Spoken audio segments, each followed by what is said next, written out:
Hello everyone, welcome है आप लोगों का। देखिए, हम लोग आज लीनियर ट्रांसफॉर्मेशन को आगे कंटिन्यू करते हुए कुछ इसके बहुत ही इम्पॉर्टेंट डेफिनेशन देखेंगे। ठीक है, ये डेफिनेशंस काफ़ी इम्पॉर्टेंट है, इसका न्यूमेरिकल पॉइंट ऑफ व्यू भी बहुत स्ट्रॉन्ग है। ठीक है, तो इसको आपको अच्छे से समझना है।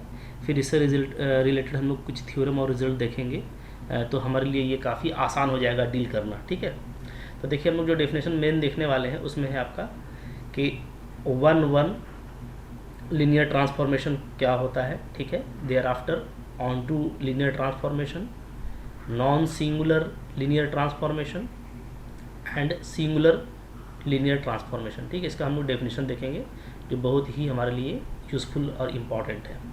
देखिए, इस तरीके से पहले आप एक लीनियर ट्रांसफॉर्मेशन डिफाइन कर लीजिए। सपोज करते हैं let T from vector space V F to vector space W F is a linear transformation. ठीक है, then number a, T is said to be one one. T को आप one one कहेंगे कब? If for all x y belongs to domain भी। ठीक है, T x equal to T y implies x equal to y, है ना। इसका मतलब ये है कि अगर दो इमेज इक्वल हुआ तो उसका करस्पॉन्डिंग जो प्री इमेज है वो भी इक्वल होगा। ठीक है, यानी डोमेन के एलिमेंट भी इक्वल होंगे, तभी उनका करस्पॉन्डिंग इमेजेस इक्वल आएगा। डेफिनेटली इसका मतलब ये है कि अगर हम लोग ये ले लेते हैं, ठीक है, x not equal to y, तो कभी भी ये नहीं होगा कि टी एक्स टी वाई आपस में इक्वल हो जाए, ये भी नॉट इक्वल होगा। ठीक है, तो जाहिर सी बात है कि यही वन वन होता है, यानी हर जो है एलिमेंट का एक ही इमेज हो। ठीक है, हर एलिमेंट का एक अलग इमेज हो, तो कोई भी दो इमेज आपस में अगर टैली करेगा तो डेफिनेटली उनका प्री इमेज भी एक ही होगा। ये कहता है। ये हम लोग पहले से करते आ रहे हैं, तो बहुत बड़ी चीज़ नहीं है। क्लास 9 से आप फंक्शन पढ़ते आ रहे हैं, तो यही डेफिनेशन इसका होता है। ठीक है, नंबर 2 है T is onto. T को हम लोग ऑन टू कब कहेंगे? ठीक है, ऑन टू को कहेंगे इफ़ फॉर इच डब्ल्यू belongs to codomain capital W there exist some v belongs to capital V, that means domain such that t भी equal to w, है ना। तो ऑन टू कब होता है? जब हर इमेज का प्री इमेज अवेलेबल हो, है ना। तो हर इमेज का, यानी कोई भी आप इमेज लेंगे को डोमेन में से, तो कुछ ना कुछ हमको प्री इमेज मिलेगा। ठीक है, जो ट्रांसफॉर्मेशन को सेटिस्फाई कर रहा होगा। ठीक है, या इसको हम लोग ऐसे भी जानते हैं कि अगर जो रेंज है मेरा पूरा ट्रांसफॉर्मेशन का जो रेंज है वो पूरा को डोमेन के इक्वल हो जाता है। तो ठीक है, आपको पता है कि अगर डोमेन को डोमेन अगर रेंज के इक्वल हो जाए तो ये भी क्या केस है? ये भी केस आपका ऑन टू का ही केस होता है। ठीक है ना। अच्छा, नीचे हम लोग इसको मैपिंग से भी देखेंगे। अच्छा, T is said to be non singular. अब नॉन सिंगुलर की बात होगी तो कब कहेंगे? If the null space of T is zero.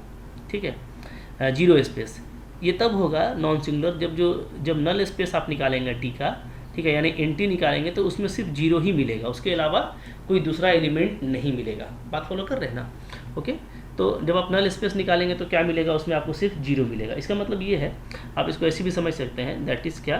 That is अगर आपको ये दिखता है कि किसी का इमेज जीरो है तो डेफिनेटली क्या होगा? वो जो एलिमेंट है भी वो खुद जीरो होगा। ठीक है ना। ओके, मतलब ऐसा नहीं हो सकता कि जो है हम लोगों का ऐसा नहीं हो सकता, दैट इज़ क्या, कि टी भी मेरा जीरो हो और यहाँ से मेरा क्या आ जाए? भी नॉट जीरो आ जाए। ठीक है, ऐसा कभी नहीं होगा। This not implies T v equal to zero, not implies v not equal to zero. ठीक है, जब भी होगा क्या होगा? आपका टी भी अगर जीरो होगा तो भी आपका जीरो होना चाहिए, यानी जो नल स्पेस है उसमें सिर्फ सिंगलटन जीरो ही आना चाहिए, जो कि ट्रिवियली होता है। ठीक है, उसके अलावा कोई भी नॉन ट्रिवियल एलिमेंट इसमें नहीं आना चाहिए। ठीक है, ये होता है नॉन सिंगुलर। अच्छा, अब सिंगुलर क्या होगा? तो सिंगुलर कहेंगे हम लोग टी को कब? जब नल स्पेस के पास में कम से कम एक नॉन जीरो वेक्टर होगा। ठीक है, देखिए नॉन सिंगुलर क्या है? नॉन सिंगुलर का उल्टा है सिंगुलर, या बोलिए सिंगुलर के उल्टा है नॉन सिंगुलर। तो सिंगुलर तब होगा जब नल स्पेस के पास में क्या होगा? कम से कम एक नॉन जीरो एलिमेंट होगा। ठीक है, मतलब आप इसको ऐसे लिखें, दैट इज़ क्या? इसका मतलब ये है कि दैट इज़ इफ़ भी नॉट इक्वल टू जीरो। मान लेते हैं कोई नॉन जीरो एलिमेंट है। ठीक है, ओके, तो इसका जो इमेज है वो क्या होना चाहिए? वो आपको जीरो मिलना चाहिए। ठीक है, फॉर सम भी भी बिलोंग्स टू कैपिटल भी, ठीक है। तो जो डोमेन है, डोमेन का कुछ ना कुछ एलिमेंट आपको, या कम से कम एक एलिमेंट ऐसा मिलना चाहिए जो नॉन जीरो हो, नॉन जीरो एलिमेंट मिलना चाहिए और उसका इमेज क्या हो जाए, जीरो हो जाए, ठीक है। तब इस केस में हम लोग टी को क्या बोलेंगे, सिंगुलर बोलेंगे। बात फॉलो कर रहे हैं। तो यहाँ पे वही लिख रहा है कि जो नल स्पेस है उसके पास कम से कम एक नॉन जीरो वेक्टर होना चाहिए, क्योंकि जीरो वेक्टर तो उसके पास होता है ट्रिवियल।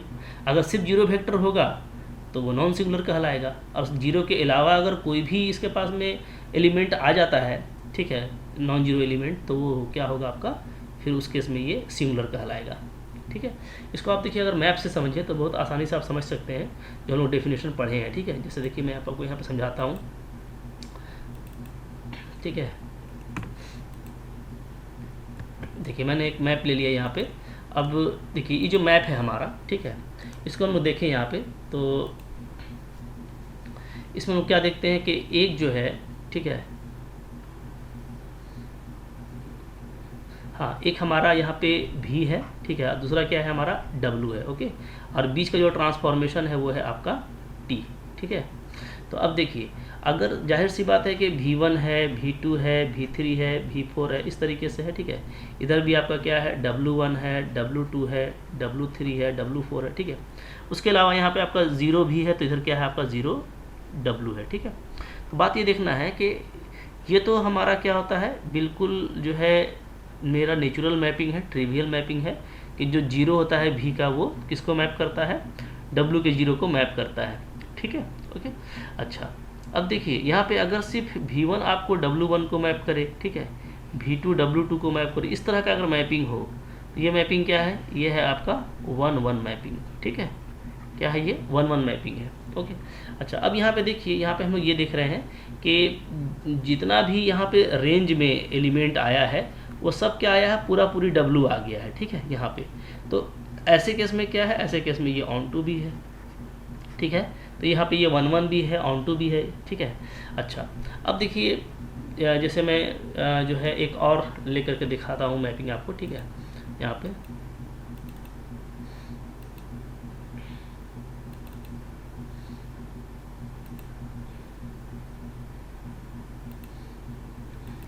तो इसमें देखिए, ठीक है, फिर से ये देखिए, आगे मेरा भी है, ये मेरा W है, ठीक है ना।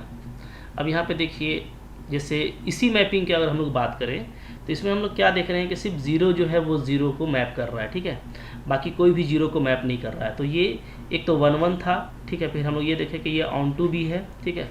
और इसको अगर सिंगुलर और नॉन सिंगुलर में आपको बोलना हो, तो ये क्या है, ये आपका है नॉन सिंगुलर। क्या है, नॉन सिंगुलर है। नॉन सिंगुलर होने का मतलब क्या है, ठीक है। देखिए मीनिंग से भी क्लियर है, सिंगुलर चूंकि जनरली उसको कहते हैं जो क्या हो जाता है, जीरो कर देता है, ठीक है। तो यहाँ पे कोई भी नॉन जीरो एलिमेंट जो है वो जीरो नहीं हो रहा है सिवाय जीरो के। तो यहाँ पे हम लोग देख रहे हैं कि जो नल स्पेस है टी का, उसके पास में केवल क्या है, केवल जीरो एलिमेंट है, सिंगलटन जीरो एलिमेंट है, ठीक है, जो जीरो को मैप करता है। उसके अलावा कोई एलिमेंट नहीं है, तो ये आपका क्या है, नॉन सिंगुलर। जबकि हम लोग इधर अगर देखें एग्जाम्पल, ठीक है, तो यहाँ पे भी टी का जो है ट्रांसफॉर्मेशन है, और यहाँ पे ले लेता हूँ मैं 0 भी, ठीक है, V1 V2, ठीक है, V3 V4, इधर ले लेता हूँ मैं 0W W1 W2 W3, ठीक है। अगर यहाँ पे मैं मैपिंग लूँ, जैसे देखिए मैं एक ये मैपिंग ले रहा हूँ, ठीक है ना, ये, ठीक है, ये मैंने मैपिंग ले लिया, ठीक है।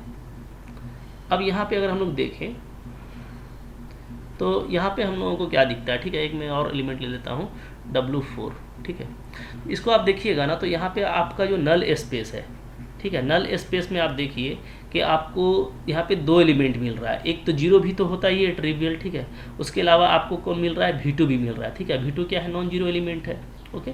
तो अब देखिए एक non zero element null space में आ गया, इसलिए ये जो ट्रांसफॉर्मेशन है ये क्या कहलाएगा। तो यहाँ पे हम लोग इसको क्या बोलेंगे, टी क्या है, टी जो है मेरा ये सिंगुलर है, ठीक है। क्यों सिंगुलर है, इसलिए कि यहाँ पे कोई एक नॉन जीरो एलिमेंट है जो नल स्पेस में पाया जा रहा है, यानी जिसका इमेज क्या है, जीरो ही है, ठीक है। बात समझ में आ रही है। अब यहाँ पे अगर आप देखें ना, तो ये आपका 1-1 भी नहीं है, ठीक है। जैसे ही आप देखेंगे तो टी सिंगुलर हुआ, तो सिंगुलर तो हो गया ही हो गया। यहाँ पे क्या है, टी आपका नॉट 1-1 रहा, टी इज़ नॉट 1-1, ठीक है। टी अब आपका 1-1 नहीं रहा, ये बल्कि मैपिंग मैनी 1 हो गया है। और साथ ही साथ यहाँ पे जो खास एग्जाम्पल है, तो इस एग्जाम्पल में हम लोग क्या देख रहे हैं, एग्जाम्पल हम लोग ये देख रहे हैं कि अगर W4 का कोई प्री इमेज नहीं है यहाँ पे, तो ये क्या है, यहाँ पे आपका ये नॉट ऑन टू है, ठीक है। So in this case here T is not on two, T is not on two, ठीक है, ओके। लेकिन दो बातें जो साइमल्टेनियस है उसको, उस पर आपको फोकस करना है, ठीक है। दो बातें जो साइमल्टेनियस हैं, ओके। वो क्या है, देखिए ऑन टू और नॉन ऑन टू तो हमको ये तब पता चलेगा जब हम जो है W का सारा एलिमेंट का जो है प्री इमेज को चेकआउट करेंगे। लेकिन जो इम्पॉर्टेंट बात है यहाँ पे देखिए वो ये है, ये दोनों बात, T का सिंगुलर होना और नॉट 1 1 होना। जहाँ T आपका सिंगुलर होगा तो आप डेफिनेटली ये बात समझ सकते हैं कि कोई ना कोई नॉन जीरो एलिमेंट भी जीरो को मैप करेगा। इसका मतलब है कि ये दोनों बातें क्या हो जाएंगी, साइमल्टेनियस हो जाएंगी। ये हम लोग प्रूफ करने वाले हैं, ठीक है। ये हम लोग का थ्योरम भी बनेगा और जो हमारे लिए काफ़ी इंपॉर्टेंट थ्योरम होगा, इसको हम लोग प्रूफ करेंगे, ठीक है। कि अगर T सिंगुलर है इसका मतलब है कि T क्या होगा, आपका नॉट 1 1 होगा, ठीक है। जबकि इधर आप देखेंगे कि अगर T आपका नॉन सिंगुलर है तो डेफिनेटली इसका मतलब ये हो जाएगा कि T क्या है, मेरा 1 1 है, ठीक है। तो यहाँ पे ये भी जो बातें हैं ये साइमल्टेनियस हो जाएंगी, यानी एक बात होगा तो दूसरी बात भी ज़रूर होगी। यानी अगर आप 1 1 देखते हैं, जहाँ आप 1 1 देखेंगे डेफिनेटली वो नॉन सिंगुलर होगा, क्योंकि 1 1 का मतलब ही है कि कोई दूसरा एलिमेंट अब जीरो को मैप नहीं कर सकता। ये भी काफ़ी इंपॉर्टेंट है, इस थ्योरम को भी हम लोग देखेंगे, ठीक है। जहाँ तक ऑन टू का सवाल है तो इस ऑन टू को हम लोग इससे नहीं मैप कर सकते, क्योंकि ऑन टू जो है आपका वो W यानी कोडोमेन पे डिपेंड करता है। लेकिन ये जो दोनों चीज़ें हैं और यहाँ पे ये जो दोनों चीज़ें हैं जिसको मैंने ब्लू लाइन से जो है अंडर किया है, ठीक है, ये काफ़ी हमारे लिए हेल्पफुल रहने वाला है, हमारे लिए एक रिजल्ट बनेगा, ठीक है। तो उसको हम लोग फिर नेक्स्ट लेक्चर में जो है थ्योरम के साथ देखेंगे, ठीक है। तो आई होप आपको ये डेफिनेशंस क्लियर हो गया है। क्लियर हो गया तो लाइक ज़रूर कीजिएगा, ठीक है। और पूरे कंटेंट को देखते जाइए, डेली बेसिस पे वीडियोस मिलते रहते हैं, तो डेफिनेटली आपको सब्सक्राइब करके रखना है, ठीक है। और इसको अपने फ्रेंड्स में शेयर भी करना है, ठीक है। Thank you very much.